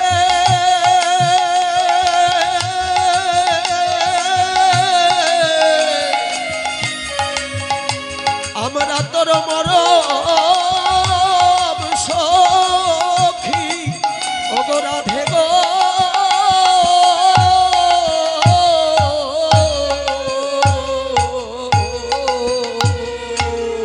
লাগিয়া ধনী এমন হইলে কেন বা সদাই ঝুরে তবে শুনবি আমার কি হয়েছে বেলি অসকালে যখন আমি ওই যমুনায় জল আনতে গেলাম ভাবলাম সোনার কলসিতে জল ভরে তাড়াতাড়ি ঘরে চলে আসব কিন্তু কে জানে ওই জল ভরতে গিয়ে আমি এদিক ওদিক তাকালাম কারণ আমার দুটো মান সম্মানের ব্যাপার আছে আমার সম্মানের একটা ব্যাপার আছে তো কারণ আমি রাজার মেয়ে আমার যদি কোনো বদনাম হয় আমার বাবার গায়ে লাগবে আবার আমি শ্বশুর বাড়ির বৌমা জটিলা আমার শাশুড়ি আমার যদি বদনাম হয় তাহলে শ্বশুর বাড়িরও বদনাম হবে তাই কোনো মেয়ের যদি বদনাম হয় তার দুদিকে বদনাম হয়ে যাবে যদি কারোর বদনাম হয় কেমন বাপের মেয়ে দেখতে হবে তা এরকম বলবে লোকে কাজেই বাবারও সম্মান হয়ে যাবে আবার ওদিকে শ্বশুর বাড়িরও সম্মান হয়ে যাবে দুটো দিকে সম্মান বজায় রাখতে হবে আমায় তাই জল ভরতে গিয়ে আমি দেখছিলাম যে আশেপাশে কেউ আমার দিকে তাকাচ্ছে না তো ওই দেখতে গিয়ে আমার কাল হলো কদম তলে দাঁড়িয়েছিল তোদের বৃন্দাবনের সেই রাখাল যার রূপে একবার নয়ন গেলে আর তো নয়ন ফিরে আসে না নয়নের পাছে পাছে মনও ছুটে যায় মনও ফিরে আসে না সেই রূপে আমার নয়ন গিয়ে আমার মনও চলে গেল সুখী তাহলে সেই রূপের কথা আমাদেরকে একটু খুলে বল কেমন দেখলি সেই রূপ? রূপ কাকে বলে? রূপ কাকে বলে এটারও একটা সংজ্ঞা আছে। আমরা বলি কি মেয়েটি খুব রূপবতী বা ছেলেটি খুব রূপবান, কিন্তু রূপ কাকে বলে তার একটা সংজ্ঞা আছে, এবং সংজ্ঞা দিচ্ছেন স্বয়ং রূপ গোস্বামী উজ্জ্বল নীলমণি গ্রন্থে। রূপ গোস্বামী বলছে রূপ কাকে বলে, দেখতে সুন্দর হলেই রূপ হলো না, কেমন সুন্দর হলে তবে তাকে রূপ বলবে। বলছে অঙ্গানি অভূষিতান্যেব কেনচিৎ ভূষণাদিনা येन ভূষিতবৎ ভাতি তদ রূপম ইতি কথ্যতে। সোজা বাংলায়, গায়ে যদি কোনো রকমের গয়না না থাকে তবুও দেখলে মনে হয় যেন কত গয়না পরে বসে আছে, এমন অঙ্গ শোভা যার, তাকে বলে রূপ। মনে করুন চোখে কাজল নেই, কিন্তু চোখটা দেখতে এত সুন্দর মনে হচ্ছে যেন কাজল পরা আছে। কানে দুল নেই, কিন্তু কানটি এত সুন্দর মনে হচ্ছে যেন দুল নিশ্চয়ই আছে, নইলে এত সুন্দর কেন লাগবে কানটা। গলায় হার নেই, কিন্তু গলাটি এত সুন্দর দেখে মনে হচ্ছে যেন হার পরা আছে। এই রকম অঙ্গ শোভা যদি থাকে কারোর, সেই অঙ্গ শোভাকে বলে রূপ। আর গোবিন্দের রূপ কেমন সে তো আরো উপরের কথা। শ্রীমদ্ ভাগবত বলছে গোবিন্দের রূপ কেমন। यनमर्त्यलीलोपैकं स्वयोग मायावलं दर्शयता गृहीतं विस्मापनं स्वस्य च सौभगर्धे परं पदं भूषणभूषणाङ्गम् विस्मापनं स्वस्य च सौभगर्धे परं पदं ভূষণভূষণাঙ্গম। এই শেষ কথাটি ভূষণভূষণাঙ্গম মানে গোবিন্দের রূপটা কেমন জানো? ভূষণেরও ভূষণ, তার অঙ্গটি ভূষণেরও ভূষণ। আমাদের ভূষণ কোনটা? আমাদের ভূষণ হচ্ছে গয়না, এই যে আংটি, হার, এগুলো আমাদের ভূষণ। আমরা যদি আংটি পরি তবে আমাদের আঙুলগুলো দেখতে ভালো লাগে, এই জন্য আংটি হচ্ছে আঙুলের ভূষণ। কি গো, এই যে আংটিটা পরা আছে তবে তো দেখতে ভালো লাগছে, সুন্দর লাগছে। আংটিগুলো খুলে নিলে আর দেখতে ভালো লাগবে না। তাহলে আঙুল ভালো লাগছে কেন? আংটিটার জন্য। সেই জন্য আংটি হচ্ছে আঙুলের ভূষণ। কিন্তু গোবিন্দের যদি আঙুলে আংটি পরানো হয় তাহলে আংটিটা গোবিন্দের আঙুলের জন্য দেখতে সুন্দর হয়ে যায়। এইখানে পার্থক্য। আমাদের ক্ষেত্রে আঙুলটা আংটির জন্য দেখতে সুন্দর হয়, আর গোবিন্দের ক্ষেত্রে আঙুলটার জন্য আংটিটা দেখতে সুন্দর হয়। তার মানে আমাদের ভূষণ হচ্ছে আংটি, আর আংটির ভূষণ হচ্ছে গোবিন্দের রূপ। ভূষণভূষণাঙ্গম। কৃষ্ণকে দেখতে কেমন ভাগবতের শ্লোকে আগে একটু শুনে নি, তারপর বৈষ্ণব পদাবলিতে আসছি। বরহাপীড়ম নটবর বপুঃ করণयो कर्णिकारं बिभ्रद्वासो कनककपिशं वैजयन्तीं च मालां रन्ध्रान् वेणोरधरसुधया पूरयन् गोपवृन्दैः वृन्दारण्यं स्वपदरमणं प्राविशद गीतकीर्ते प्राविशद गीतकीर्ते प्राविशद गीतकीर्ते प्राविशद गीतकीर्ते प्राविशद गीतकीर्ते प्राविशद गीतकीर्ते बरहापीडं नटवर बपुः कर्णय कर्णिकारं बिभ्रद्वासो कनककपिशं वैजयन्तीं च मालां रन्ध्रान् वेणोरधरसुधया पूरयन् गोपवृन्दैः वृन्दारण्यं सपदरमणं प्राविशद गीतकीर्ति বিষাদি গীত কীর্তি বিষাদি গীত কীর্তি বিষাদি গীত কীর্তি বিষাদি গীত কীর্তি বিষাদি গীত কীর্তি বিষাদি গীত কীর্তি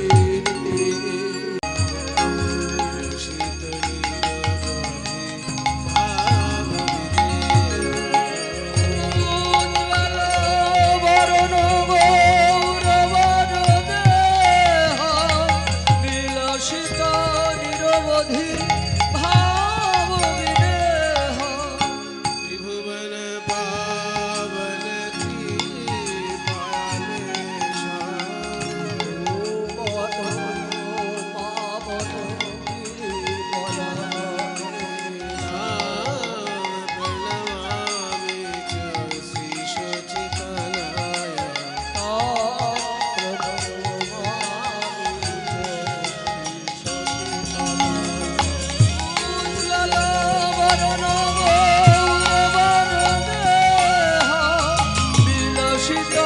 নিরবধি ভাব বিদেহ গদ গদয়ান্তর ভাব বিকার গদ গদ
कृष्ण चैतन्य देव श्री राधा कृष्ण बाला सहगण ललिता श्री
নিতাই, জয় বাবা জটারি, জয় মা বাসন্তী। আপনারা শুনছেন কীর্তনের জাদুকর সুমন ভট্টাচার্যের গান। উনি রূপ বর্ণনা করবেন এবং এই পালার ব্যয় বহন করেছেন শ্রীপতি ঘোষ, মন্টু কুমার ঘোষের স্মৃতি উদ্দেশ্যে, এবং এই পালা বহন করছেন পুত্রবধূ মঞ্জুশ্রী ঘোষ এবং এর উদ্যোক্তা আমাদের গ্রামের ছেলে চন্দ্র হংস। তো আমাদের মন্দির কমিটির পক্ষ থেকে তাকে একটু বরণ করে নেবে।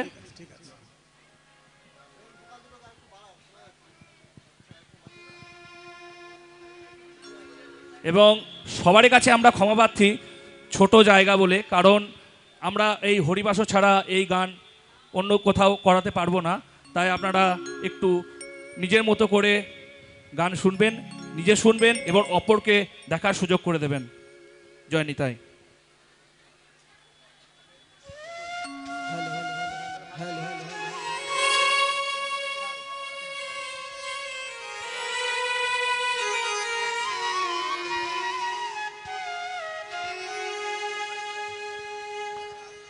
হ্যালো হ্যালো হ্যালো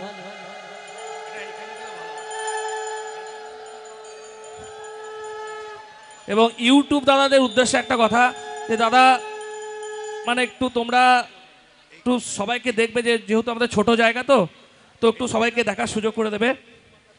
আর আমাদের এই অনুষ্ঠানটা আমাদের ইউটিউবে দেখা যাচ্ছে এবং আমাদের চারিদিকে জায়েন্ট স্ক্রিন, ছোটো ছোটো টিভি সব লাগানো হয়েছে। আপনারা একটু নিজের মতো করে দেখবেন।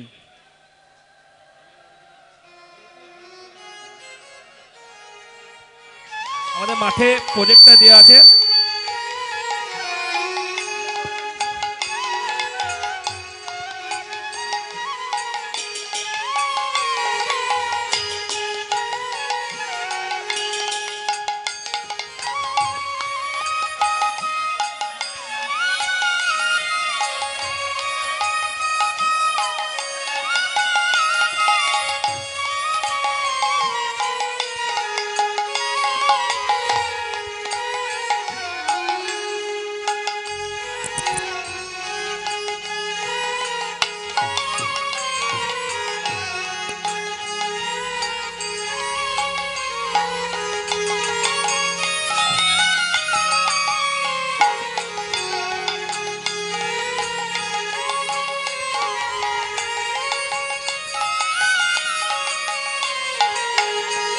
সবাই একটু শান্ত করে বসুন, চিৎকার করবেন না, জোড়াত করে বলছি।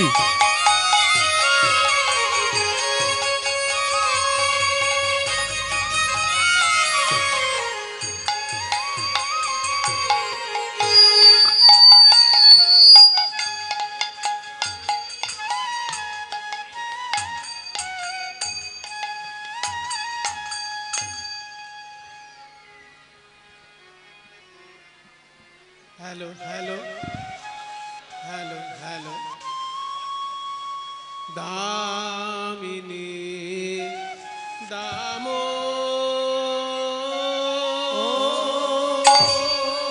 হরি বল হরি বল হরি বল।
মন্দিরের সামনের দিক থেকে জোড়হাত করে বলছি যে ঠেলাঠেলি করবেন না, ঠেলাঠেলি করবেন না।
ইউটিউব দাদাকে একটু জোরাত করে বলছি, দাদা তোমরা একটু সাইডে বসে যাও দাদা, আমাদের এমনিতেই ছোট জায়গা দাদা।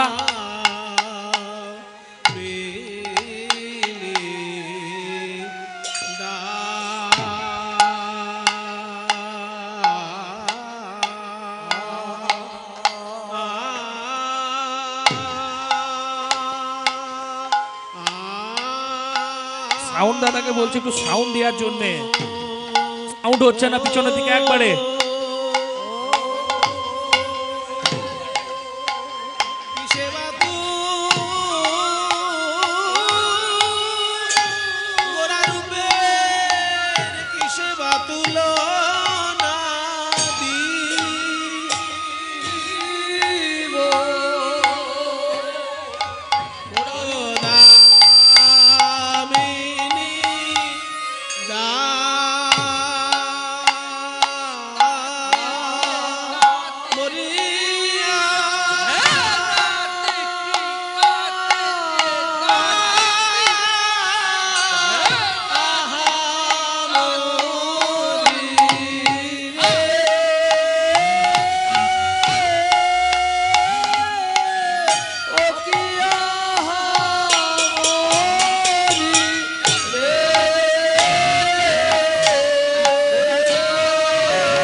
দর্শনে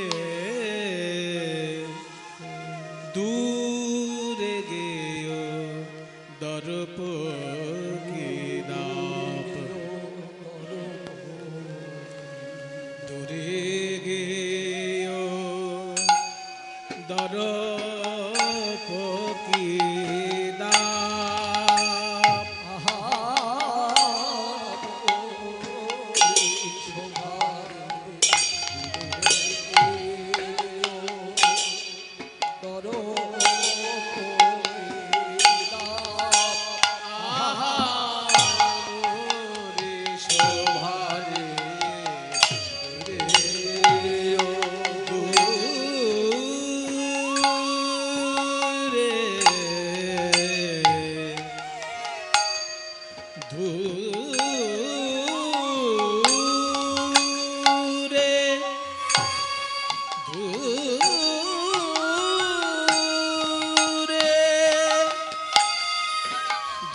দর্প দূরে কোন দর্পের আসতে বাজা দূরে কোন দর্পের দর্প দূরে গেল কোন দর্পের রূপে নয়ন দিয়ে কোন দর্পের দর্প নয়ন দিয়ে কোন দর্পে দর্পে নয়ন দিয়ে কোন দর্পে রূপে নয়ন দিয়ে কোন দর্পে রূপে নয়ন দিয়ে কোন দর্পে রূপে নয়ন দিয়ে কোন দর্পে রূপে নয়ন দিয়ে কোন দর্পে দর্প দূরে গেল রে দূরে গেয় দর্পকে দাপ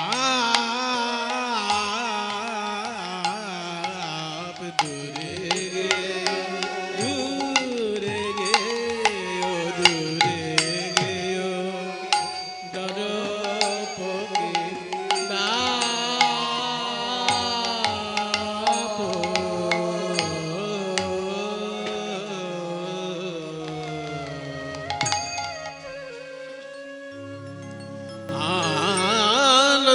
आनन्दलीलामय विग्रहाय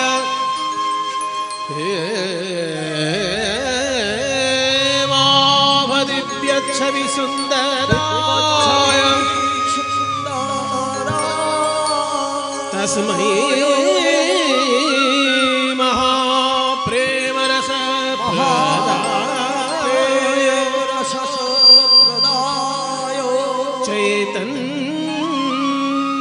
चैतन्यचन्द्राय नमो नमस्ते चन्द्राय नमो नमस्ते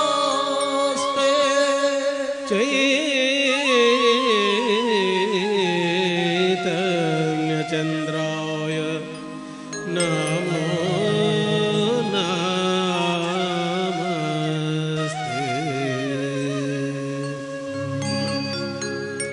জয় নিতাই। উপস্থিত সকল গৌর গোবিন্দ অনুরাগী ভক্তবৃন্দ, এই জটাধারী মন্দির প্রাঙ্গণে সমাগত কীর্তন অনুরাগী মানুষজন সবার শ্রীচরণে আমার ভুলুণ্ঠিত কোটি কোটি প্রণাম জানাই। আজ আমরা সকলে সমবেত হয়েছি এই মন্দিরে সংকীর্তনের রস আস্বাদন করার জন্য। যে সংস্কৃত শ্লোকটি আমি বললাম তাতে মহাপ্রভুর প্রণাম মন্ত্র বলা হয়। আনন্দ লীলাময় বিগ্রহায়, তিনি হলেন আনন্দময় এবং লীলাময় বিগ্রহ। হেমাভ দিব্য ছবি, হেম মানে সোনা, আভা মানে জ্যোতি, তাহলে হেমাভ মানে সোনার মতো জ্যোতি তার অঙ্গে বিরাজ করছে। তস্মাই মানে তাকে, মহাপ্রেম রস প্রদায়, তিনি মহাপ্রেম রস প্রদানকারী।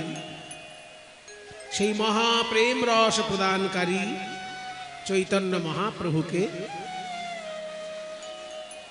নমো নমস্তে প্রণাম জানাই তোমার চরণে। চৈতন্য মহাপ্রভুর চরণে প্রণাম জানাতে গেলে তার কীর্তনকে যারা ভালোবাসেন তাদেরকে মহাপ্রভু আরো বেশি ভালোবাসেন। আর মহাপ্রভুর প্রিয় কীর্তন, মহাপ্রভুর উদ্দেশ্যে নিবেদিত মহাপ্রভুর ভাবধারাটা কীর্তনের মধ্যে দিয়েই সারা বাংলায় তথা সারা পৃথিবীতে প্রচারিত হয়েছে। কীর্তন গানের প্রধানত দুটি রূপ, একটা নাম সংকীর্তন আর একটা লীলা সংকীর্তন। নাম সংকীর্তন যে খুব কঠিন পর্ব তা নয়, একটু ভালো সুর তালের জ্ঞান থাকলে মোটামুটি নাম সংকীর্তনের উপর কিছুটা দক্ষতা আসতে পারে, কিন্তু লীলা কীর্তনের উপর দক্ষতা আসা অত্যন্ত কঠিন কাজ। নাম সংকীর্তনে দক্ষতা আসতে গেলে যারা অনেক বছর ধরে নাম সংকীর্তন করছেন তাদের সঙ্গ লাভ করলে নাম সংকীর্তনে দক্ষতা এসে যায়।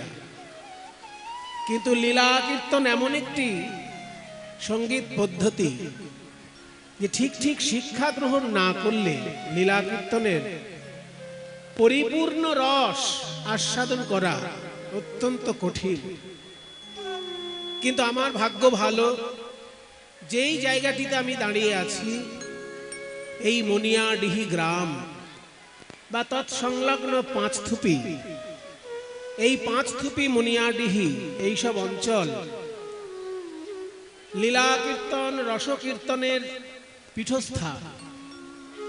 কারণ পাঁচথুপিতে বড় বড় কীর্তন আচার্য জন্মগ্রহণ করেছিলেন। পাঁচথুপির কৃষ্ণচাঁদ রায় মহাশয়ের কীর্তন জগতে বিরাট নাম। চাঁদজি, কৃষ্ণ রায় চন্দ্রজি বা চাঁদজি তার নাম কীর্তন জগতে সুপ্রতিষ্ঠিত।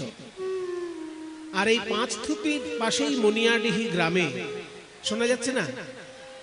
ওই দিকটায় শুনতে পাচ্ছে না বলছে, দেখো ওই দিকটায় বক্স বোধহয় নেই, বক্সগুলো সব এইদিকে ঘোরানো আছে। ওই কোনটায় বক্স নেই বোধহয়, সেই জন্য শোনা যাচ্ছে না। ও ভাই, মাইকে যে আছো তাকে একজনকে পাঠাও, ওই একটা বক্স ওইদিকে ঘুরিয়ে দিতে বল। ওই একটা বক্স দুখানা আছে না, তার মধ্যে একটা ওই পাশে ঘুরিয়ে দিতে বলো, তাহলে অনেকটা শুনতে পারবে।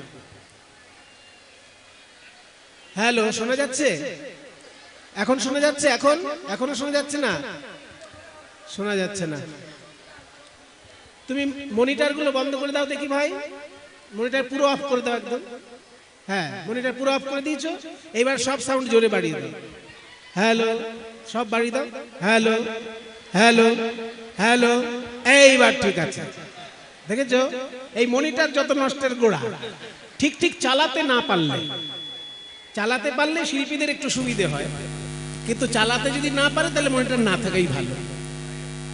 এইবার আবার অন্য একটা ফ্যাড়ফেড়ে আওয়াজ বেরোচ্ছে, সেটা তুমি একটু চেক করো কোথা থেকে হচ্ছে, দেখো। হ্যালো, শোনা যাচ্ছে? এইবার শোনা যাচ্ছে, দেখছো? সবাই শুনতে পাচ্ছে।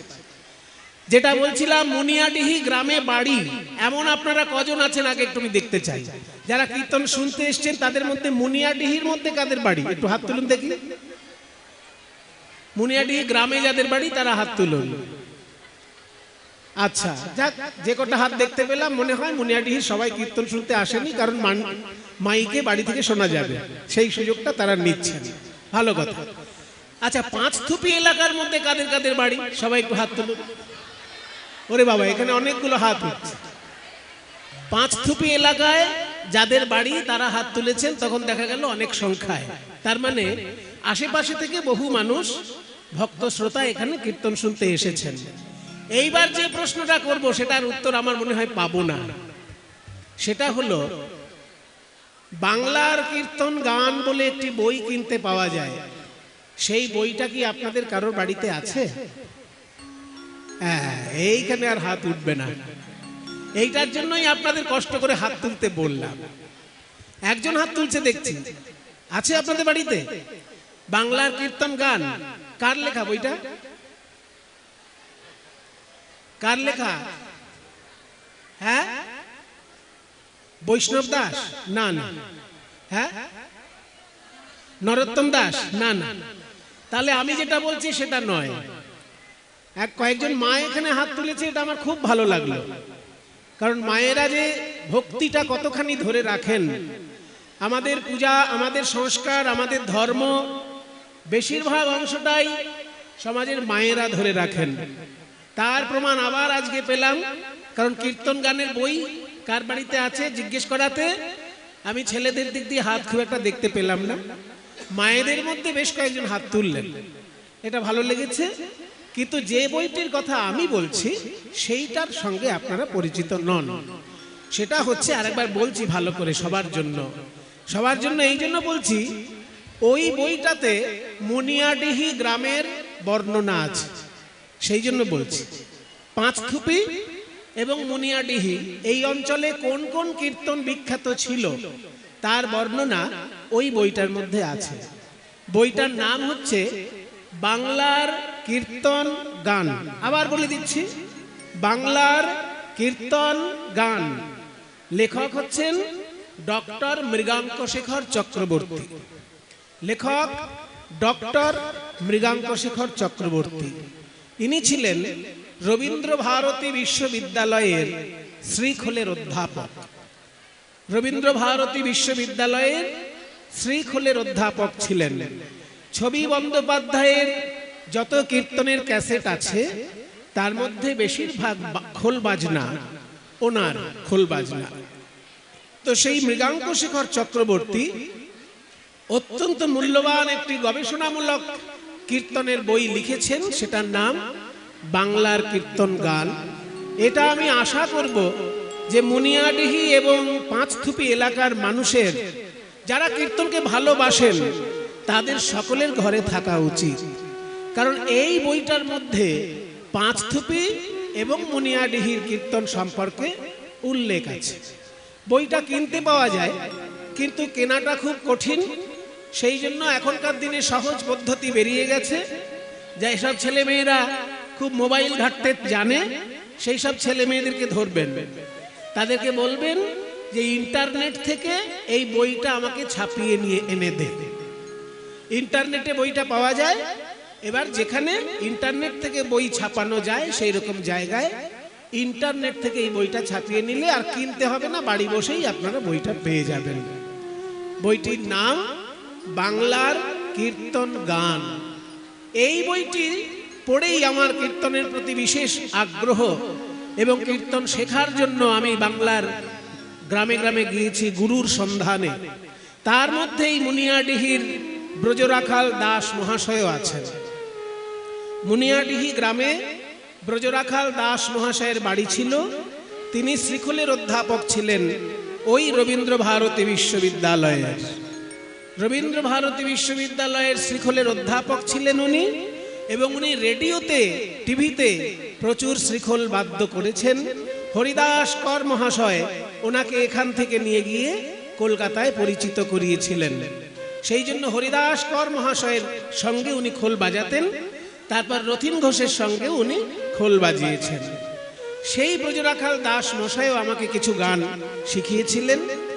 আর যার কথা বললাম মৃগাঙ্কশেখর চক্রবর্তী, উনি তো শিখিয়েছিলেন। তাই আপনাদের কাছে আমার অনুরোধ, পরবর্তীকালে আপনারা যারা কীর্তন ভালোবাসেন বলে দাবি করেন তাদের কাছে আমার অনুরোধ, এই বইটি যেন আপনাদের কাছে থাকে। কারণ শুধু কীর্তন শোনার জন্য ভিড় করলাম আর একটু গাল গল্প শুনে বাড়ি চলে এলাম, তার তত্ত্ব রহস্য জানলাম না, তার রস সাহিত্য জানলাম না, এই জিনিসটা কিন্তু ঠিক না। সেই জন্য আপনাদের কাছে আমার অনুরোধ যে বাংলার কীর্তন গান বইটি ইন্টারনেটে পাওয়া যায়, সেখান থেকে ছাপিয়ে নিয়ে বাড়িতে রাখতে পারেন। ডক্টর মৃগাঙ্কশেখর চক্রবর্তী। ওই বইতেই আমি দেখেছি এই মুনিয়াডিহি গ্রামে একজন বিখ্যাত কীর্তন আচার্য ছিলেন, তার নাম দামোদর কুণ্ডু। দামোদর কুণ্ডু এবং আরো অন্যান্য গায়কদের নামও ওই বইতে লেখা আছে। কাজেই বাংলার কীর্তন গানে যেসব মহাতীর্থ বলে পরিচিত কীর্তন গানের যেগুলো পীঠস্থান, তার মধ্যে মুর্শিদাবাদ জেলার মধ্যে বড়োয়া থানা আর এই পাঁচথুপির আশেপাশের অঞ্চল, এই অঞ্চলের শ্রীখোল বাজনা এবং এই অঞ্চলের বিশুদ্ধ কীর্তন চর্চা অত্যন্ত মূল্যবান এক সম্পদ। কাজে এই অঞ্চলে গান গাইতে আসা এবং এই অঞ্চলে প্রণাম করতে আসা আমাদের সকলের কর্তব্য। সেটা সবসময় হয়ে ওঠে না। এইখানের যে চন্দ্রহংস ভাই আছে সে যোগাযোগ করে আমাকে আসার ব্যবস্থা করেছে। তাই আমি আপনাদের সকলকে কৃতজ্ঞতা জানাই যে আপনারা যে আমাকে এখানে প্রণাম করতে আসার সুযোগ করে দিয়েছেন, এই জন্য সবাইকে আমি আমার নমস্কার জানাই। নিতাই গৌর প্রেমানন্দে হরি বল হরি বল হরি বল।